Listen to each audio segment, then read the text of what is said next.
Hey, what's up guys, TheCampingRusher here. Welcome back everybody to another Fortnite video. Today we talk about the update that's coming out tomorrow, what we know, what we can expect, and then a bunch of other little pieces of news today. And as always, thanks for being here. Make sure to stick around for the entire thing. If you could as well, touch that like button for me. 9,950. That's our goal today. All right, let's do it.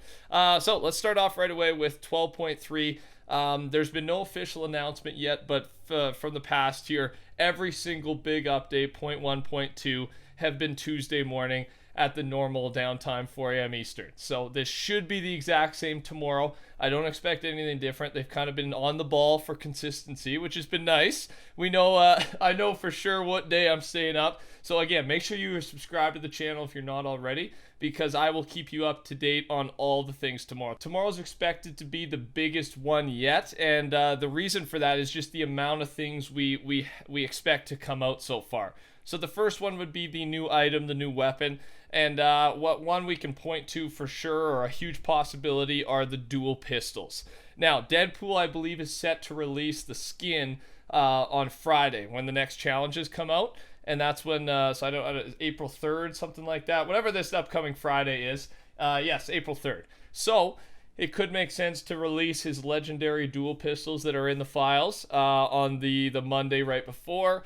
Otherwise, we'd be waiting 2 full weeks or about a week and a half after Deadpool releases for his weapon to come out. So dual pistols is my guess. That's our first thing we know. Of course, we have cosmetics, bunch of cosmetics. They've been pretty good this season. We just had a bunch of packs, a lot of good skins released in the last couple weeks, so I will, of course, cover all those.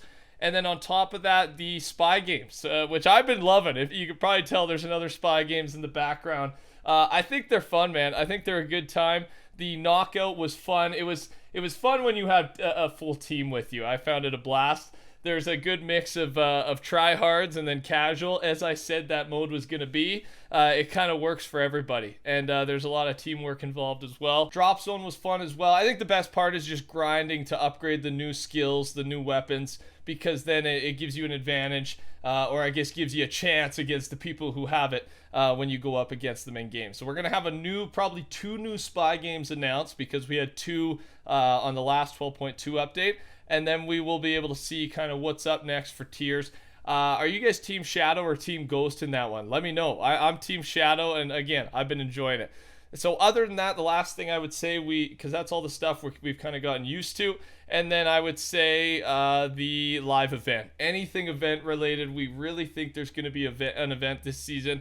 So I think 12.3 is usually when you get your first indication of what that event's going to look like. Maybe it's a bunch of encrypted files, which will again point us towards at least saying that there will be an event at the end of the season. I will be caffeinated. I will be ready at 2 a.m.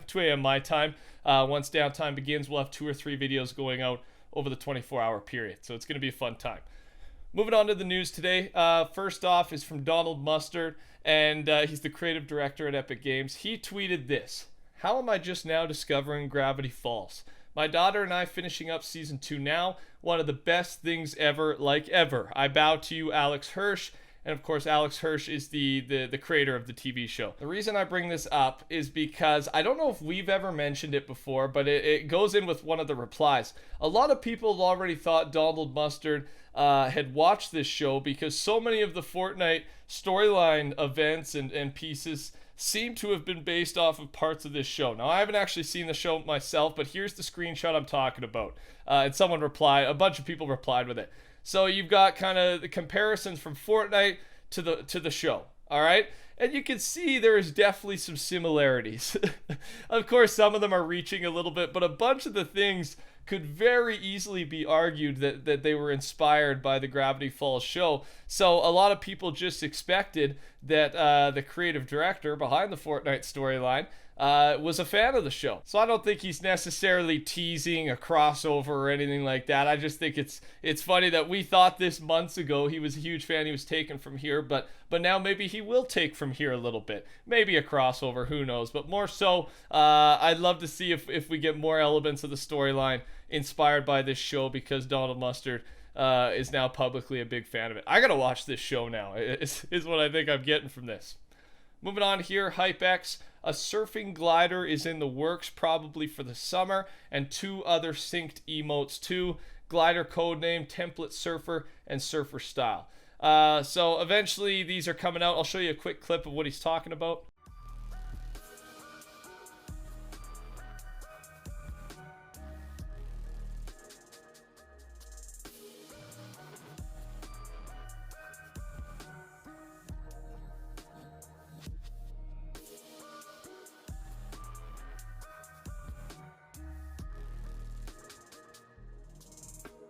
There we go, a surfer glider and some other emotes as well that may come with it. And it's kind of just based off of surfing being a hot summer sport.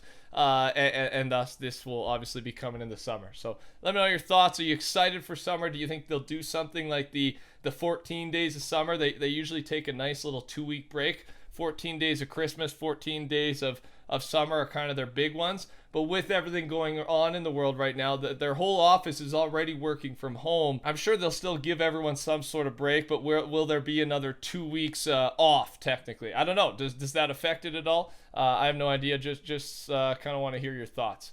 Moving on here, I saw this post come up multiple times yesterday, and it got me thinking, man. It really got me thinking, and it starts with this. Just so you all know, before the pump buff of Season 6, it had more range and did similar damage than the present pump. So overall, throughout the seasons, we end up back not at square one, but at square 1/2, with a low damage pump topped off with low range epic logic, by the way. And there's been so many changes to this. I'm showing you the screenshot here of what he's talking about. There's been so many changes with the pump shotgun that you kind of lose track, even me. Like, I'm supposed to know all this stuff. And with that being said, yeah, I forgot, man. Like, with this pump shotgun, I mean, the purple and the gold are still good, but I couldn't even tell you. The purple and the gold right now must be close to the blue pump back in the day, especially range-wise, right? The range is the biggest thing. The range has fallen off a huge amount. But I think his point is, we just forgot, and the pump shotgun is at such a low point compared to where it once was. But I think the argument against that is there's 5 different versions of it now, and obviously the purple is very good. The blue, blue is decent. Anything a green or lower, I always go with the tack, just because the pump, you don't have enough chance to do a lot of damage. You got to be right up close, zoomed in, right on the head to really have any significant chance of doing some big damage, at least with my aim.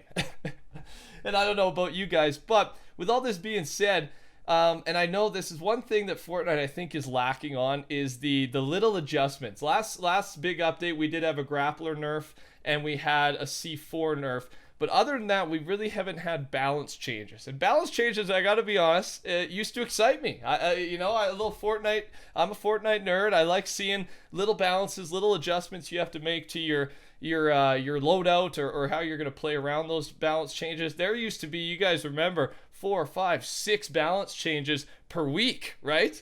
And I know that came with them adding a lot more items, OP stuff, but it also just meant them constantly changing the meta and keeping it fun.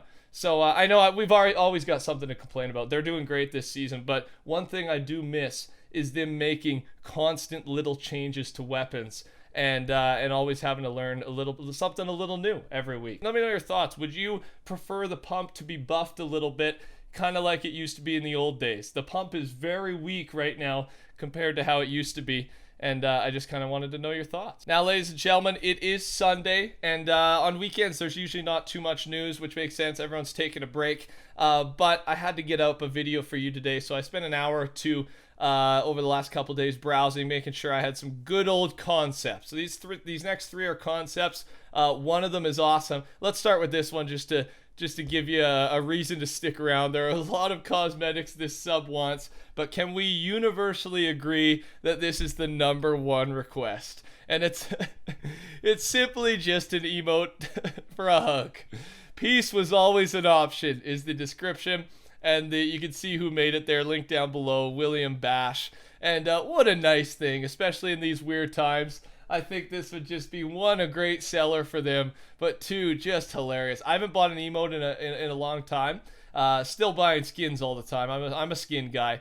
But the hug emote would be purchased right away by me. So let me know your thoughts. That one had 8.4k upvotes. So there's been a lot of good concepts coming out on Reddit lately. And it usually happens in the second week when it's a bit slower news update wise. On top of that, a skin concept here before we go into my favorite one is the Rubik 1200 V-Bucks, a Rubik's Cube skin. And I think it's designed well. It's colorful, it's fun, and of course represents the theme he's trying to talk about. And I think you can solve it in game is what he says. So you crouch, it makes a certain row go upwards. Aim is you make something else rotate, and shoot is to do something else. So that would be a little complicated. Maybe I've never actually solved a Rubik's Cube in real life, but maybe I could pull it off in Fortnite if they were able to do that. Probably not. I'm getting my hopes up. Another great concept. Finally, this is probably my favorite one of the three, a little bit more detailed. It's a concept to bring back previous seasons through a DLC. Play custom lobbies, bot lobbies, and battle lab on whatever season you would like. Downloading the map is not a problem, since this mode would not be required to download to play normal Battle Royale. More details in the comments. And yeah, you can see here what he means. It's one that just looks epic. Ghostly, go check it out on Reddit. He'll be linked down below. This is an epic one, but basically you can go back. I saw HypeX tweet a picture of the map about a week ago, the old map where we had the floating island, right? Way back when it first came out, and he said this was my favorite map ever in Fortnite. That tweet had 20,000 likes, and that's up from his normal 5 to 7. So people, I mean, nostalgia works, right? Of course, that was one of my favorites too. Why not have the option for us to go back and as a DLC play some of this stuff? I don't know. Are you a big fan? You get the point. I was showing you pictures as I was talking there. You could verse bots, you could verse your buddies, or you could just explore a little bit and again, get that nostalgia feeling kicked up. There's nothing wrong with that. It's a good feeling, and I think a lot of people are feeling this in the later times of Fortnite. We're still in a good time. It's definitely at a healthy plateau, but back in the day, relive some of those big moments on some of our favorite spots throughout the Fortnite world. So that's all I got for you today, ladies and gentlemen. Let me know if you enjoyed. I'll see you tomorrow night, Tuesday morning technically, for the update. There'll be lots of videos coming out this week, so make sure you stick around. And yeah, touch that like button for me as well if you could. Subscribe to the channel if you haven't already. Code TheCampingRusher. Take care. Talk soon. Goodbye.